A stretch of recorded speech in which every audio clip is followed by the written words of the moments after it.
So this project I done kind of stemmed from this quote from the City Council, 2006, and this was kind of signalling the next round of Glasgow's seemingly endless regeneration. The focus this time would be high-rise flats, so it was photographing areas like Sighthill, Red Road, and anyone from the city or any visitors, when you look around Glasgow, it's at the highest percentage of high-rise flats across Britain. And when they were built in the late 60s, the government offered subsidies if you built over 15 floors. And Glasgow really went for that, and it built lots of them and lots of them and lots of them high as well. But since that quote in 2006, we've cities lost over 35% of high-rise buildings in the city, which to me was a remarkable cull, I feel like, of kind of housing and social housing, and particularly focused around high-rise flats. So this kind of project started as my master's. I'd done a master's in documentary photography 2008, finished 2010. And the focus was on Glasgow, my long-term project was. But it began as a multimedia project to short films and gathering a lot of interviews and stuff, and then it ended up as a book in 2016. But in many ways, it was always multimedia before it was a book. So it was documenting lots of high-rise schemes that were being demolished across the city. Lots of them just as they were getting access as the buildings are empty, getting access just before they're being demolished, or they're on that cusp of demolished and declared unfit for habitation. So at different scales, get different access. And anyone who you speak to in the kind of general knowledge about the high-rise flats, and when they were built, these were the kind of utopian answer to the kind of worst slum-like conditions in Glasgow. They were a humanitarian response, these flats, you know, and they were celebrated and they were sought after. And there was a lot of people wanted to get houses and get into the flats. But by the 21st century, these kind of solutions became the problems. And these areas are labelled sink estates, high unemployment, drug issues, violent crime, effectively no-go areas. And that can happen 15 years, 20 years before the building's actually fully demolished. So you're talking about a long downward spiral here of schemes and of buildings, and I was just kind of trying to get my head around that. And obviously the solution, the Glasgow solution, classic Glasgow solution is, well, you demolish them, because if you demolish the buildings, you get rid of all the social problems. It's easy.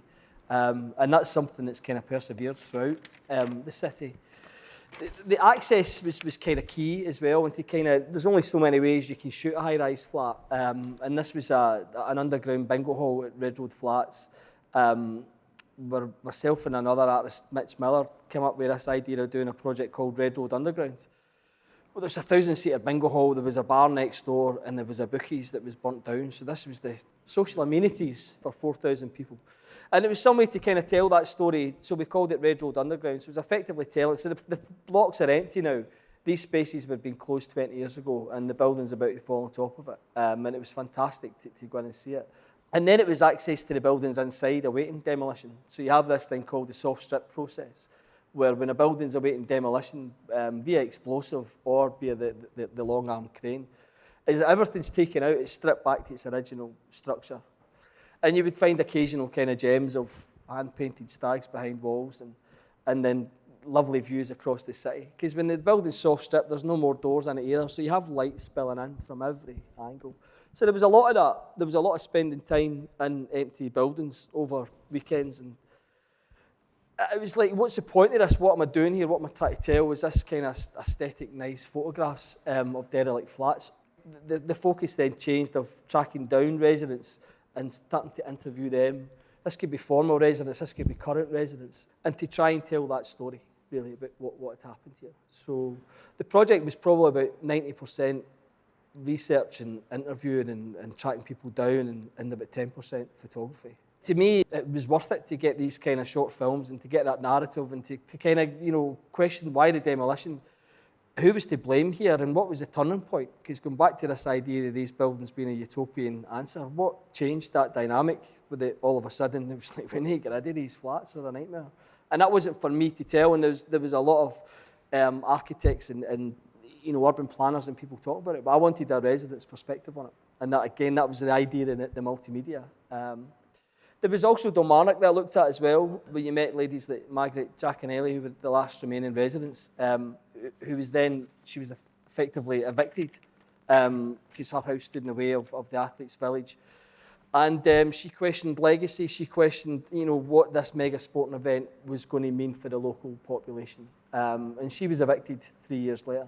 And what was important about her story as well was it was a terrible way to treat anyone, but it was the idea of she questioned the legacy and said, you cannot serve a CPO on me because you cannot prove that the games and the legacy of them will benefit the local population. If anything, it's always adversely affects them.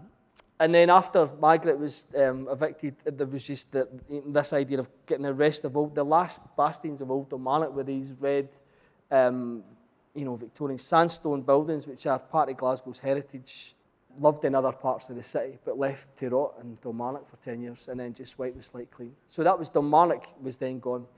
And then it opened up questions of why is everything being demolished? Why couldn't that be the infrastructure used or the front of it being used? You see it being used sometimes in the athletes' village, whatever else has been built using part of the old design, but there's no VAT on demolition across the country. But, I was interviewing residents on the day of the opening at the Athletes' Village, and one old guy said this is the third Kilmarnock he's seen in his lifetime. This is the third attempt to try and kind of get Kilmarnock. And the important thing is Kilmarnock went from a population of 50,000 people to 2,000 by the 2008, by the time they started clearing land. So you were getting this kind of picture of and Kilmarnock was ripe and desperate for anything. They would have been happy with a Tesco's, but it was one across the road in Rutherglen. That such is the kind of state of the whole area. And if you go into another area like the West End of the city and decide we're going to have a mega sporting event, it would be great. I'm sure there'd be a lot more outcry and there'd be a lot more people demonstrating about Victorian sandstone buildings being brought down. But that didn't happen. The other thing is speaking to the first residents who moved in and then getting, having this dialogue with them, getting their stories, and sometimes you were really lucky to get some archive photographs from them. And this is a photograph of the Fleming family who lived in the White Vale, Blue Vale flats. But her argument, that, what they were saying about it is the idea of you're then labelled, if you lived in that estate, you were labelled as somebody, not very favourable. So, and there was families that brought their kids up there and had a normal, happy upbringing amongst this kind of chaos. But it doesn't really help that if you're labelled a sink estate and then everybody just thinks, oh, you're from that area, so you must be that type of person, if you like. So it was contrast between the first residents and then it was the last residents. It's a guy, Jamal, who lived in Red Road Flats by himself. He lived alone in one block for 8 months by himself, as the rest of the building was being prepared for demolition, and as one of the buildings in Red Road was already being demolished. And he was a destitute asylum seeker, destitute in the idea that if the Home Office don't believe your story, they want to send you back, but they can't send you back because you're from a list of countries that's against your human rights to send you back there. So he's left in limbo. He doesn't get any support, but he was petrified that if he left his flat, he could effectively be put out of the country. So it was this idea of, again, the utopian beginnings of the flats to this nightmare of flats at the end. And you start to question, so it starts to become more than the buildings, and it opens up lots of different avenues and stories and starts to look, I would say, collectively about the city. It was no longer just about the buildings, it was about the city and how we manage and make, how people live in a city. But again, it's the question of what's next. There's a new housing scheme planned for Red Road, and if you look around the north of the city, there's housing schemes, lovely housing schemes all over the city with front and back gardens, but no social amenities, no culture, no identity, nothing. And that's still happening in Red Road. So where are we going to be in 20 years' time with all these new estates throughout the city? When building regulations are fewer and fewer, the materials are not as good, all these kind of things. So it's not the end. I would say we're in the next, there'll be another cycle. Thank you. Cheers. All right.